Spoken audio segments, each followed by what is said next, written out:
In front of the school gate, I had just tossed a cold bun into the trash can. As I turned to leave, a strange line of text suddenly appeared before my eyes. Oh my god! The male lead is actually picking a bun out of the trash to eat. My poor baby, he's so pitiful. Someone help him. Other than the female lead, no one can help him. It's a shame the female lead won't show up for another 2.5 years. I abruptly turned my head back and saw a thin, sallow-skinned boy taking the cold bun I had just thrown away out of the trash. He looked at me in a panic. Sorry, I thought you didn't want it anymore. I strode over, snatched the bun from his hand, and threw it back into the trash. No way! This random girl is so cruel. It was already in the trash, and she still won't let someone else eat it? The feeling of helplessness is so strong, I want to punch through the screen. But I can't. The teenager lowered his head in shame. I'm sorry. I smiled. You can't eat things from the trash can. Come with me. I'll treat you to some noodles. Seeing that he looked like a new 10th grader, he hesitated for a moment and reflexively refused. No, it's okay. My family owns a noodle shop. It won't cost anything. Let's go. I pulled him onto my small electric scooter and drove him straight to my family's shop. I take back what I said. This random sister is amazing. But wait, this plot point feels wrong. The scriptwriter must have changed it. But this is pretty good. I hope the male lead can escape his suffering soon. What if the male lead falls for this sister instead? Probably not. The female lead is his destiny. But this sister could become a major supporting character.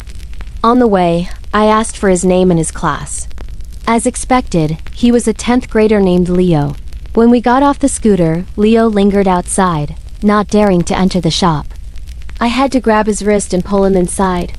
Mom, I'm home. There were no customers in the shop at the moment. My mom and dad were sitting around playing on their phones. They looked up when they heard me and both of them froze. I knew what they were surprised about. I had only ever brought my female friends over for free meals. This was the first time I had brought a boy home. But they quickly recovered and broke into wide smiles. My dad added, "We have stir-fried noodles with ribs, chicken, beef, and tripe." Leo sat down awkwardly, saying softly, "Thank you, sir, ma'am. I don't really like meat. A bowl of vegetarian noodles is fine." Baby, don't you love beef noodles the most? He just doesn't want to trouble the shop owners. The male lead is truly a good person, just has a bitter fate. I slammed my hand on the table to seal the deal. Mom! A large bowl of beef noodles. My mom smiled and replied, "You got it. Lily, come in here and give me a hand." Okay. I went into the kitchen with my mom, while my dad stayed outside to chat with Leo. My mom turned on the stove, her face serious as she whispered, "What's the deal with you and that kid?" I quickly explained, "There's no deal at all. He's a 10th grader. I didn't even know him half an hour ago." My mom said, annoyed, "If you don't know him, why did you bring him to the shop? Is he really so poor he can't afford a single bowl of noodles?" I sighed. "Mom, he was picking up the cold bun I just threw in the trash to eat." My mom's jaw dropped and she was speechless for a long time. A moment later, she raised her hand and smacked me on the head. "Wasting food! You deserve a beating!" I held my head, whining. "You gave me way too much. I couldn't finish it, and I was afraid you'd scold me if I brought it back, so I threw it away." My mom gritted her teeth. "From now on, only take as much as you can eat. Wasting is forbidden." I smiled sweetly. Yes. My mom, afraid that Leo wouldn't have enough to eat, cooked a huge 5-ounce portion of noodles. She poured all the leftover beef on top as well. I stared at the heaping bowl in shock. "Mom, isn't that a little too much? You think everyone is like you?" A stomach the size of a thumb full after just a few bites. Boys this age can really eat. When I placed the large bowl of noodles on the table, Leo looked as if he'd been unexpectedly blessed. "Sister, this is too much. If you can't finish it, you can leave it." Leo immediately changed his tune. "I can finish it. It's good if you can, but if you really can't, don't force yourself until you're stuffed." "Okay." Leo's eyes suddenly turned red. He lowered his head and stared at the tabletop. "Thank you, sister." My mom smiled and said, "No need to thank us. Eat up, it'll get cold and won't taste as good. This sister's family is so kind." It seems the male lead won't have to go hungry anymore. Not necessarily. Helping once doesn't mean they'll help forever. It's still good enough, much better than the male lead's own mother. The moment she got a new house, she completely ignored whether her son lived or died. Leo ate the noodles in small bites, but large tears fell drop by drop into the bowl. The sight made my parents and me feel a lump in our throats, and we quickly looked away. Mom pulled me into the kitchen. "That handsome boy, what's his situation?"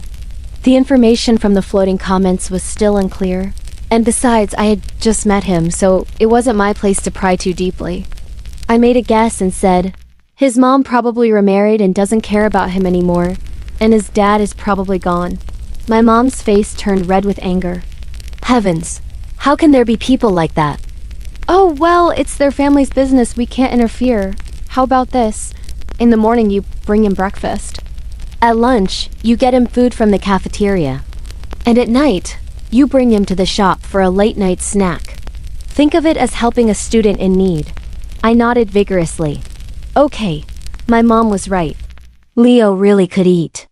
He finished that entire huge bowl of noodles. My mom was so happy because she loved seeing people finish the food she cooked. She beamed and said, "Handsome boy, were the noodles I made good?" Leo nodded seriously. "They were extremely delicious, ma'am." My mom's smile grew even wider. "Then come and support my shop every day from now on. It'll be free." Leo seemed embarrassed, a slightly troubled look on his face. My mom proactively said, "How about this? Every evening you come here and help me out a bit, and I'll cook noodles for you.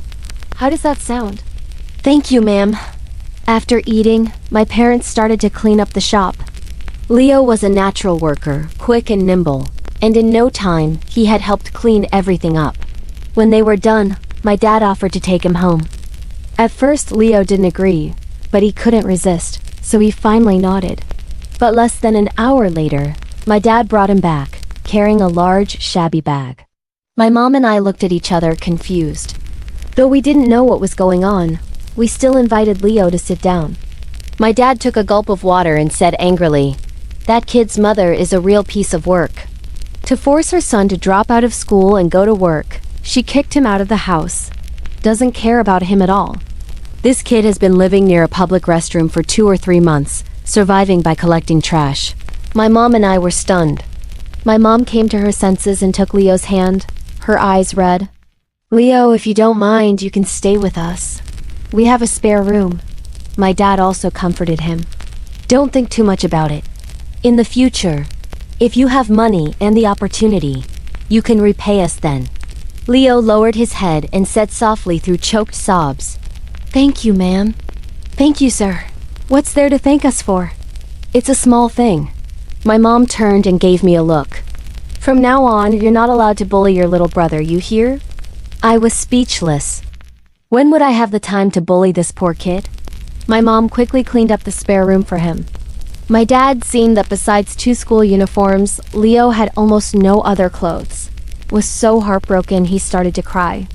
Leo was at a loss, trying to comfort him. The more he comforted, the harder my dad cried, all the while cursing Leo's mother for being unworthy of being a mother. My dad had to pull him into their room to rest. I stood at the door and explained, "My dad is a little overly empathetic. You'll get used to it.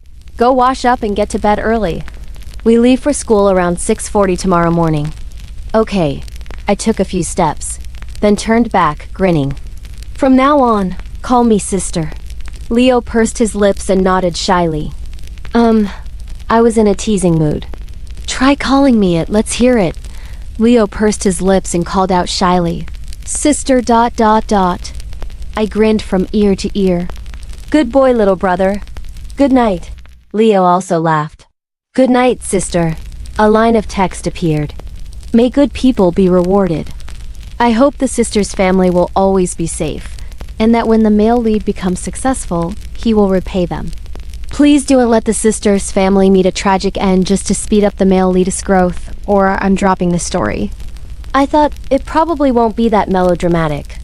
The next morning when I woke up, I saw that Leo was already in the kitchen helping my mom cook breakfast. I, without any shame, sat down to enjoy the fruits of their labor.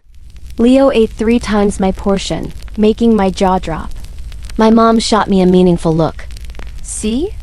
This is how you're supposed to eat. I wouldn't back down. He's a growing boy. It's normal for him to eat a lot. You were a growing girl once too. How come I never saw you eat like that? Because I'm a girl. I can't eat as much as a boy. How can you compare us like that? My mom and I went back and forth like that. My dad laughed and said to Leo, "They're like this every day." "Don't mind them." Leo smiled shyly. A line of text appeared. "The sisters' family atmosphere is so warm, I'm a little jealous. Parents and daughter as close as friends. It's truly enviable. I hope this family atmosphere can gradually heal the male lead's psychological wounds. An unhappy childhood takes a lifetime to make up for, but it's still better than nothing. The old saying goes, may good people be rewarded with good things." After eating, I took Leo to school on my electric scooter. At noon, as my mom had instructed, I put $50 on Leo's meal card, then took him to eat. Needless to say, he had probably never eaten in a cafeteria before. My mom had specifically told me to make sure he ate his fill, so I got him a portion 3 times the size of mine. The food on his tray was piled up like a small mountain. The comments started running nonstop. The sister's eyes are wide again. She looks so cute. It's normal for a growing boy to eat a lot, especially since the male lead was malnourished before. Now he's just making up for it. I'm starting to want to ship the male lead and the sister. I'm a fan of the female lead, and even though the sister is great, I still hope the male lead ends up with the female lead. Me too. I swear to God, I have absolutely no romantic interest in the male lead. But as his sister, it should be okay to latch onto his success a little, right? I'm practically a member of the main cast now. My future is looking bright. The 10th grade has one less evening self-study session than the 12th grade. After his class ended, Leo stayed in his classroom, studying while waiting for me. When my class ended, I went to the 2nd floor staircase to meet him as planned. When I got there, he was already waiting. The moment he saw me, he obediently walked over. "Sister." Let's go home." "Okay." A line of text. The sister really sees the male lead as a little brother. It's so touching, I'm starting to want to switch ships. It's a bit too sweet, but I'm still loyal to the female lead. We went back to the shop as usual, had dinner, then closed up and went upstairs. My house is right above the shop, so it's very convenient.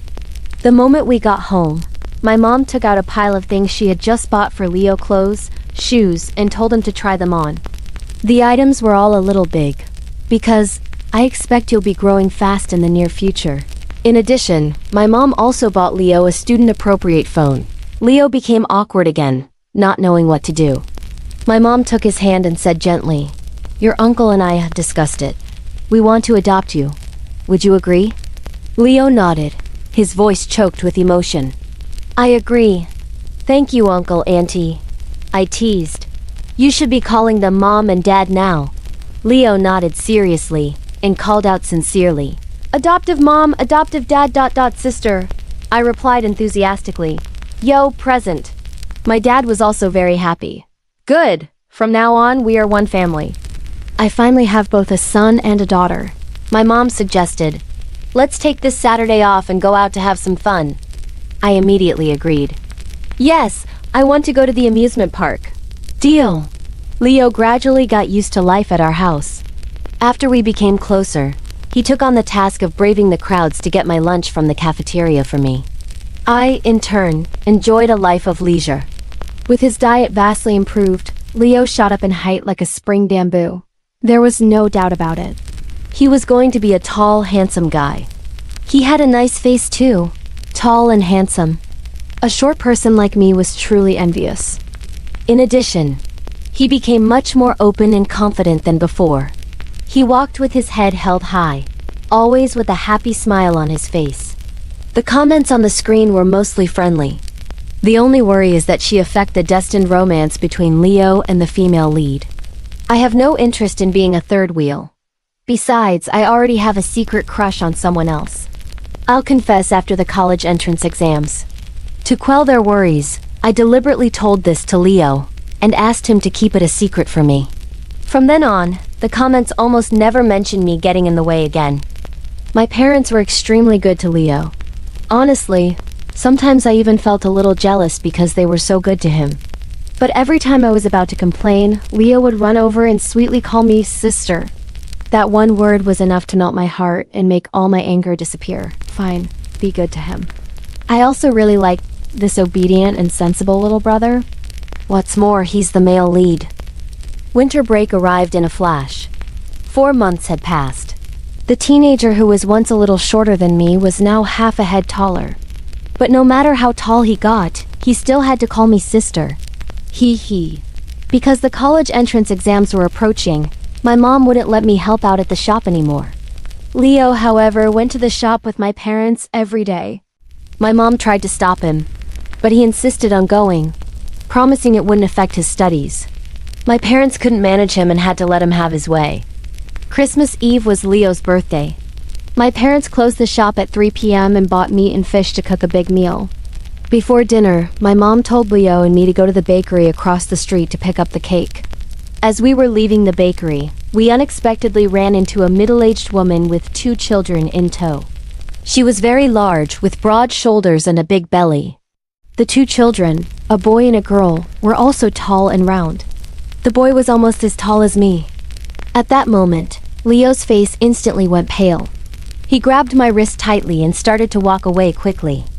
Who would have thought that the woman would chase after us, snatching the cake box from Leo's hand with one swift motion? Well done, you little brat. At home, you were always whining about wanting to go to school. Then you run away without a word. I raised you for all these years, and now that you have money, you don't give it to me. And instead, you're spending it on this sly little fox, huh? After speaking, she glared at me. Let me tell you, my son is still a minor.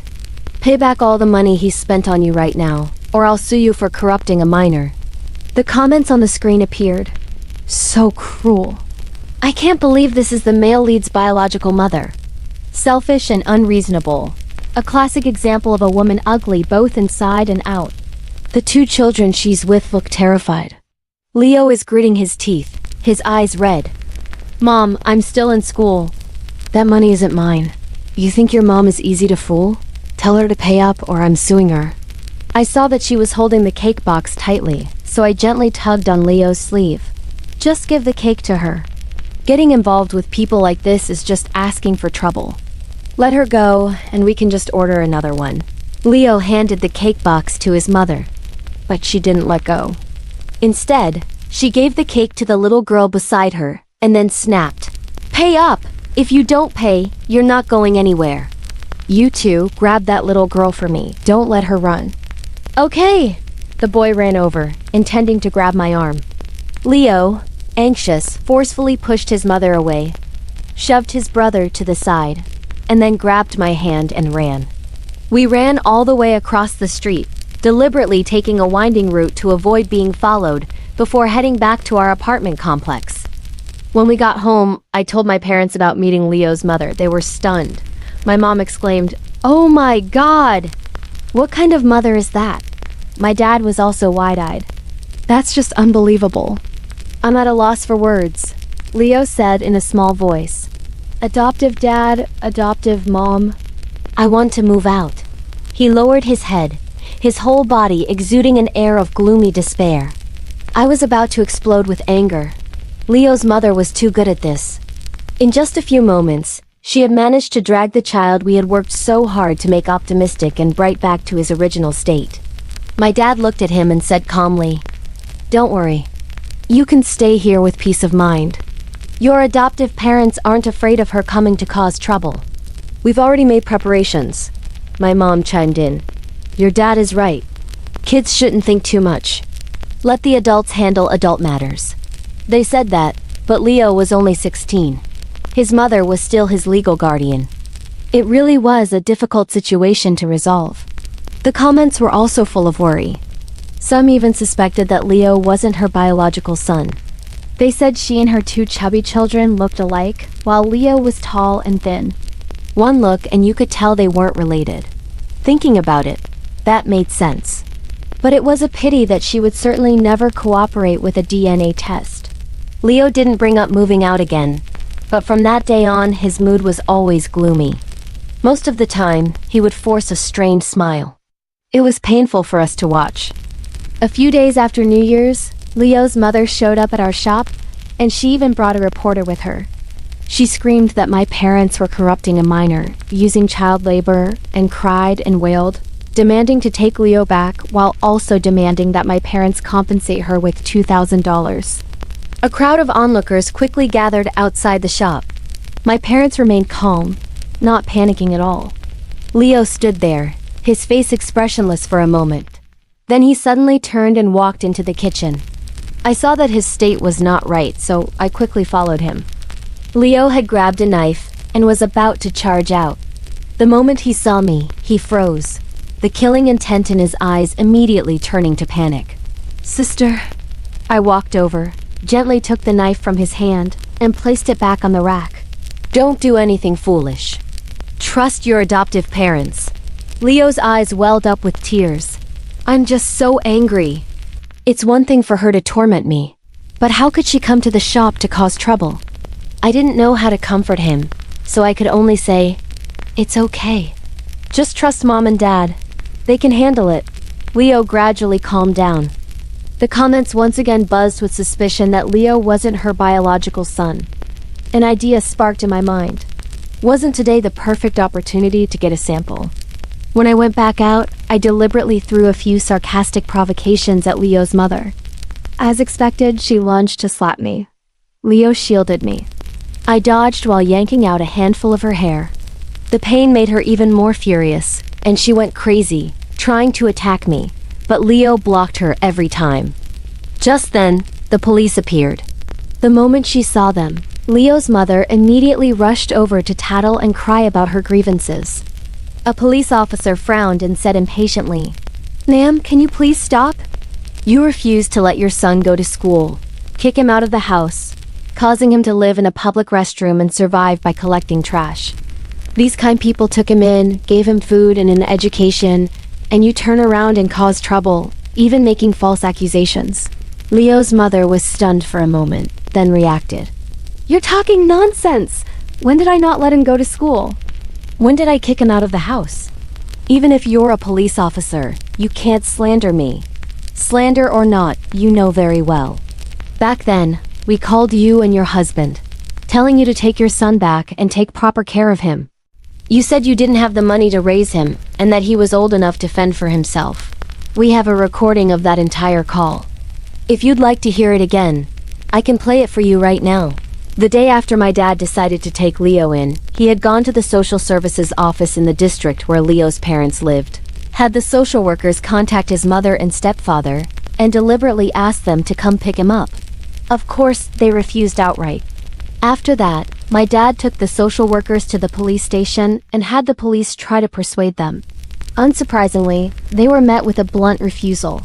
My dad took the opportunity to apply to be Leo's foster parent, and at the same time, I suggested that if Leo's mother came to cause trouble in the future, the police must provide support.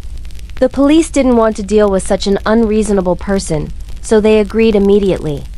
The surrounding crowd began to whisper and jeer. Some of the more outraged people even started cursing at her on the spot. Leo's mother's mouth hung open. In the end, she couldn't argue anymore, turned around, and fled. The police publicly praised my parents for their good deed and told them to report it immediately if the woman caused trouble again.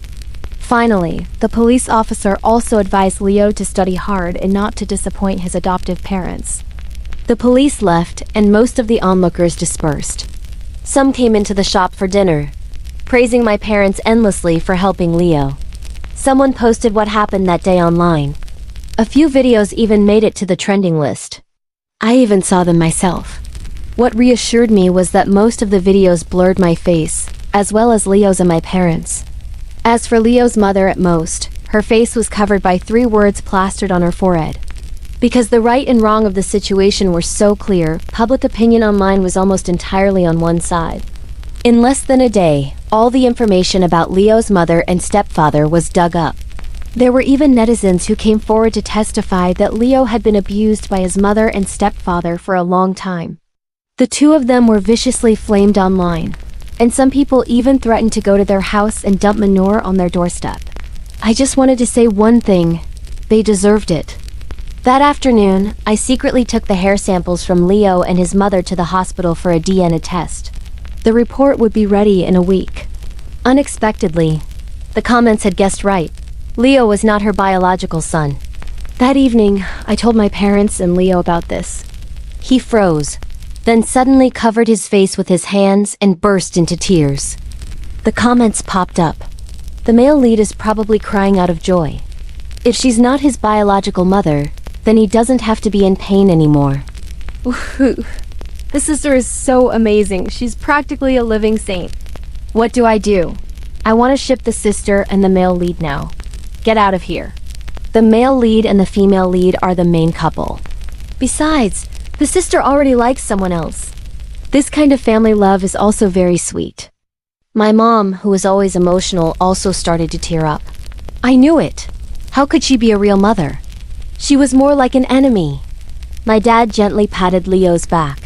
Tomorrow we'll go to the police station to report this and go through the procedures to sever the biological relationship. From now on, she will have no ties to you anymore, my mom said emotionally. We also need to find your biological parents. A line of text appeared.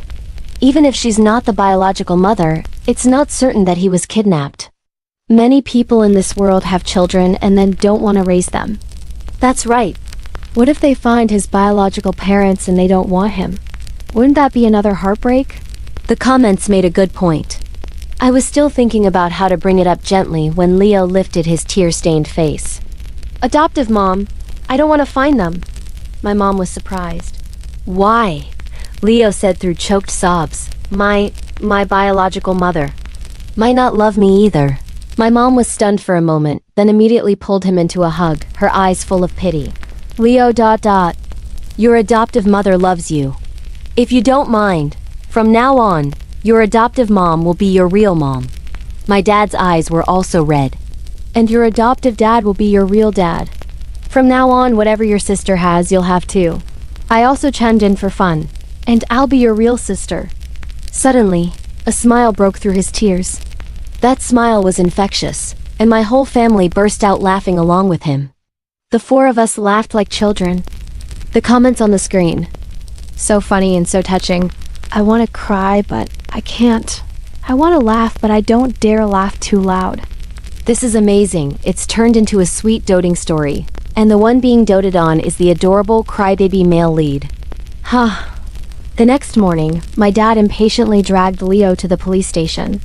To make the matter seem more serious, my dad reported that he suspected Leo had been trafficked as a child. Child trafficking is a criminal offense. The police immediately summoned Leo's adoptive mother to the station for investigation and also ordered an official DNA test. The results were expedited and came back in just 3 hours. Faced with irrefutable evidence, Leo's adoptive mother quickly had a psychological breakdown and confessed everything. It turned out, she and her husband had been married for many years without children. One time, her husband returned from a long business trip with a newborn baby Leo. He claimed that the baby's biological mother was a college student who didn't want to raise him and had sold him. That husband had long since passed away, so the truth of his story could not be verified. But buying and selling children is illegal. Therefore, the mother-son relationship between Leo and her was officially nullified. The police transferred Leo's residency to a collective household. My parents wanted to formally adopt Leo, but he said he was almost an adult and it wasn't necessary. My parents always respected his opinion, so they didn't push it. Comments. Why do I get the feeling that the male lead not wanting to be formally adopted has some hidden meaning? Could it be a plot twist? Probably not. If he were formally adopted, he would have inheritance rights. He probably just doesn't want to split the assets with his sister. Given the adoptive parents' personalities, with or without the paperwork, they wouldn't let him be at a disadvantage. Of course, the male lead will repay them 100-fold in the future. After that incident, my family's noodle shop became an internet sensation. Every day, many people came to eat and check in. The line of customers was incredibly long. My dad was both happy and exasperated. If it's this crowded every day, this old body won't be able to take it. I comforted him. It's just the internet effect. It'll die down over time. For now, just hire a few temporary helpers. My dad hired 2 aunts to help out. After the winter break ended, the number of customers gradually decreased, but many locals had become regulars. So after things stabilized, business was still double what it was before. My dad praised Leo every day for being the family's little lucky star. Without his adoptive mother like a ticking time bomb in his life, Leo's mood improved quickly. In a flash, it was time for the college entrance exams. During the 2 days of testing, my mom wore a cheongsam every day for good luck and stood outside the school gate waiting for me. I did very well on the exams. My chances of getting into a top-tier university were quite high. After the last exam, the class president invited the whole class out for a celebratory dinner. I was a little excited because I was planning to confess to the boy I had a long-standing crush on. Before going out, I went home to change into a pretty sundress. Just as I was about to leave, my mom handed me an envelope. "What's this, Mom?" She shook her head. "Leo asked me to give it to you. He said to wait until after the exams to give it to you." Curious, I opened it. Inside was a stack of photos, all of the boy I liked, going to hotels with various different girls. My little heart gently shattered. Comments popped up one after another. "The male lead is so thoughtful. He waited until after her exams to let her have her heart broken." I suspect the male lead is not as simple as he seems. You're probably overthinking it. The male lead was just afraid his sister would be deceived by a scumbag. I texted the class president to say I wasn't coming to dinner anymore. A moment later, that guy texted, asking why I wasn't there. I sent him one of the photos. He went silent and never replied. I immediately deleted his number, blocked his contact, and wiped the slate clean. At 9 o'clock, Leo came home.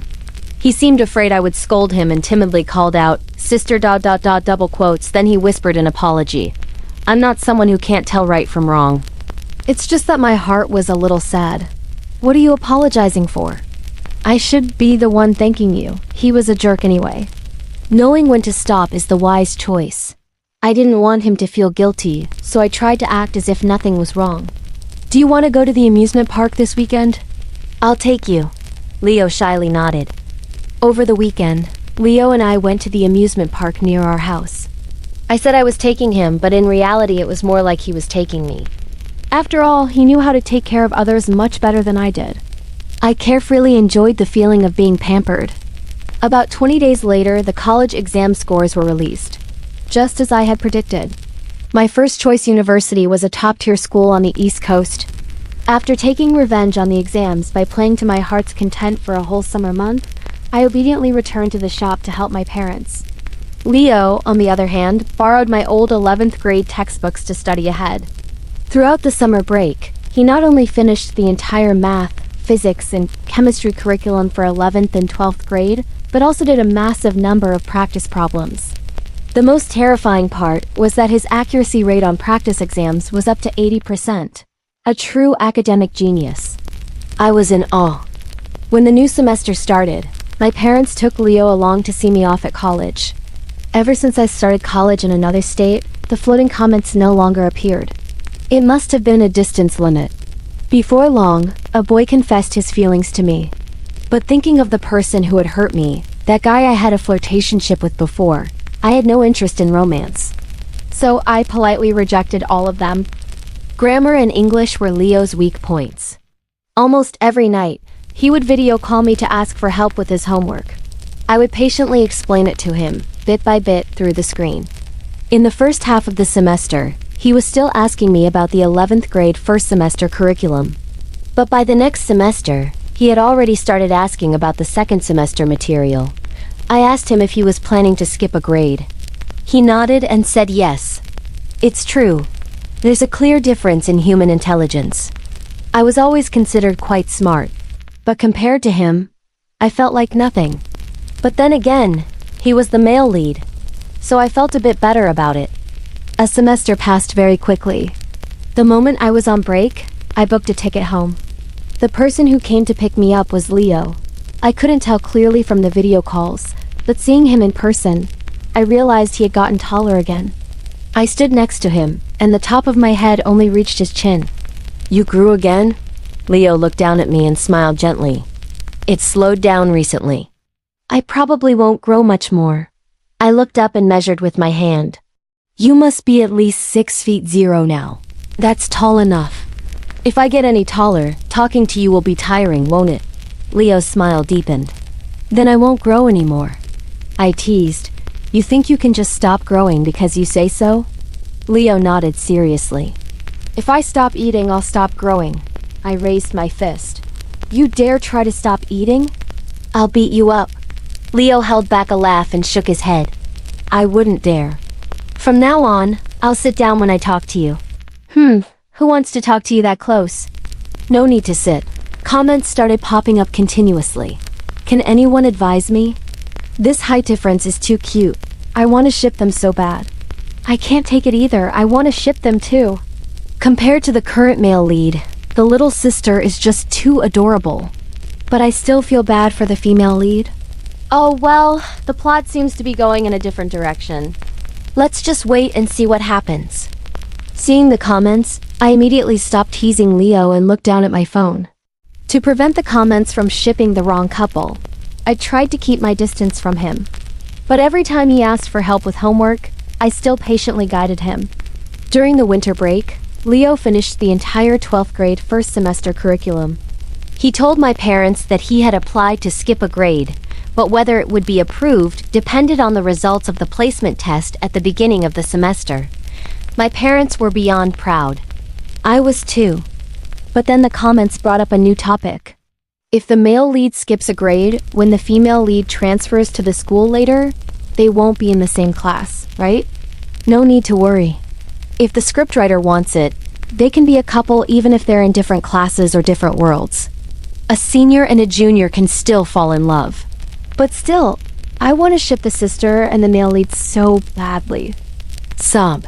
Not long after I returned to school, my dad called to tell me that Leo had passed the placement test and was officially placed in the honors track, the special college prep class for 12th graders. My dad had also asked his homeroom teacher, who said that with Leo's current performance, getting into a top university was not a problem. My parents were overjoyed. In their eyes, Leo was a treasure that had fallen from the sky. Perhaps because the academic pressure was increasing, Leo contacted me less often than before. On the contrary, I frequently got updates on his situation from my parents. When he first entered 12th grade, Leo's academic performance wasn't particularly outstanding, only ranking in the upper middle group of his grade.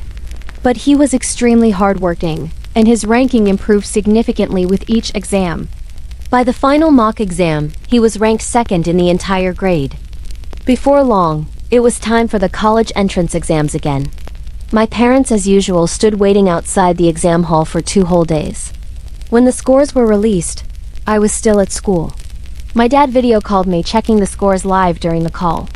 The network was so congested that it took them a whole hour to log in. The results page showed that his score was hidden. Only the scores of the top 50 students in the entire state were hidden. My parents hugged each other and screamed. I, on the other end of the line, screamed along with them, overjoyed. The calmest person was Leo himself, who just smiled mysteriously. Soon after, his homeroom teacher called to inform them that Leo was ranked second in the entire state and was the top student in the school. That afternoon, he had already received recruitment calls from both Harvard and Yale. My parents immediately started a heated debate about whether he should choose Harvard or Yale, going back and forth with neither side giving in. I knew Leo had his own opinions, so I told him not to be influenced and to decide for himself. He asked me, "Sister, whichever school I choose, you'll support me, right?" I didn't need to think. Of course. The next day, my parents were silent. They must have been persuaded by Leo. A few days later, I took the train back home. As always, Leo was there to pick me up. He hadn't grown much taller than the last time, but his physique was much stronger. He had completely shed the lankiness of his teenage years and was beginning to carry the air of a grown man. Not just his appearance, but his demeanor and presence had also matured a lot. Only his smile was the same as before, as bright as the sun. Sister. We exchanged a few greetings and then got on the subway home. I unconsciously looked at my phone screen to see the comments. Honestly, this is the first time I've seen an adaptation that dares to break up the main male and female leads. It doesn't matter. The male lead and the sister are too shippable. As for the female lead, pairing her with a supporting male character is also great. As long as we can ship someone, we're happy. I heard the scriptwriter and the director are blaming each other on Twitter. The director says the script was like that, but the scriptwriter says her original draft was completely different. Could it be that the script itself gained sentience? Or maybe the paper characters in the script became self-aware. I was so stunned my mouth hung open. I turned to look at Leo in shock. He tilted his head and looked at me, his smile still sparkling. Sister, we should have our own opinions, and more importantly, we must seize our own destiny. You can see the comments too? Leo looked straight into my eyes, not hiding the intense emotion in his gaze at all. I've only been able to see them since I met you. Therefore, you are my destiny. I had also only started seeing the comments since I met him. If what he said was true, could it be that ... Leo didn't choose Harvard, nor did he choose Yale. Instead, he enrolled in the most renowned finance program at the university I was attending. The admission standard for this program was no less than that of Harvard or Yale. But what surprised me even more was that he had convinced my parents to let us date. It turned out while my parents were still arguing, Leo had not only told them clearly that he would be attending my school, but had also frankly expressed his feelings for me to them. At first, my parents couldn't accept it. But after being strategically brainwashed by Leo, they quickly surrendered. 3 reasons. First, they knew him well, so they didn't have to worry about me being deceived. Second, there would be no future mother-in-law and daughter-in-law conflicts, so they didn't have to worry about me being wronged. Third, he was willing to put all his future assets in my parents' names. If he dared to do anything to wrong me, he would leave with nothing. These 3 reasons. Forget my parents, even I was moved. So no wonder my parents were suddenly so quiet that day. I admit I also had some feelings for Leo, but I always had to remind myself that he was the male lead and already had an official pairing. That's why every time I saw the comments shipping us, I would deliberately keep my distance from him, but the female lead has a new pairing now, right? In that case, I won't be polite anymore. The story ends here. Thank you for listening and following. Don't forget to subscribe and hit the bell to be notified about the latest stories.